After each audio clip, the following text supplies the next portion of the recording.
2027 చివరికి అన్నారు కానీ 2026, 2027 మాక్సిమం మార్చ్ నో ఎగ్జంప్షన్. ఎక్కడ కూడా భూ వివాదాలు లేని రాష్ట్రంగా తయారు చేస్తాం. No compromise on that. అందుకే నేను ఎవ్రీ మంత్ 9th ఒక ప్రోగ్రాం పెట్టుకున్నాను. ఆ మంత్ లో చేసినట్టన్ని కూడా కంప్లీట్ చేయమన్నాం. బ్లాక్ చైన్ టెక్నాలజీ తీసుకొచ్చాం, క్యూఆర్ కోడ్ పెట్టాం, సర్వేలు పర్ఫెక్ట్ గా చేస్తున్నాం, ఈకేవైసీ తీసుకుంటున్నాం. ఇవన్నీ తీసుకున్న తర్వాత ఎక్కడన్నా డిస్ప్యూట్ ఉంటే దాన్ని ఏ విధంగా పరిష్కారం చేయాలని చేస్తాం. అమాంగ్ ఫార్మర్స్ గానీ, బ్రదర్స్ లో గానీ, ఫ్యామిలీ మెంబర్స్ గానీ అందరిని ఎడ్యుకేట్ చేద్దాం. ఎక్కడ కూడా భూ వివాదాలు లేకుండా చేయడం మన బాధ్యత.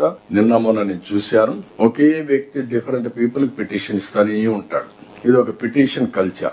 దానికి కూడా నేనేమన్నానంటే, ఎస్టాబ్లిష్ చేసిన తర్వాత ఫ్యాక్ట్స్ అన్ని ఒకసారి అందరం ఎగ్జామిన్ చేసిన తర్వాత వాస్తవాలు పోర్టల్లో పెట్టేస్తే ఎవరి దగ్గరకు వచ్చినా అది చూసి అతనికి ఎడ్యుకేట్ చేస్తాం. అంటే మనం ఆశ క్రియేట్ చేస్తున్నాం. ఎవరి దగ్గర పోయినా మన దగ్గర రికార్డు ఉండడం లేదు. ఇది ఒక పెద్ద లిటిగేషన్ అయ్యే పరిస్థితుంది. ఇది కూడా క్లియర్ చేస్తాం.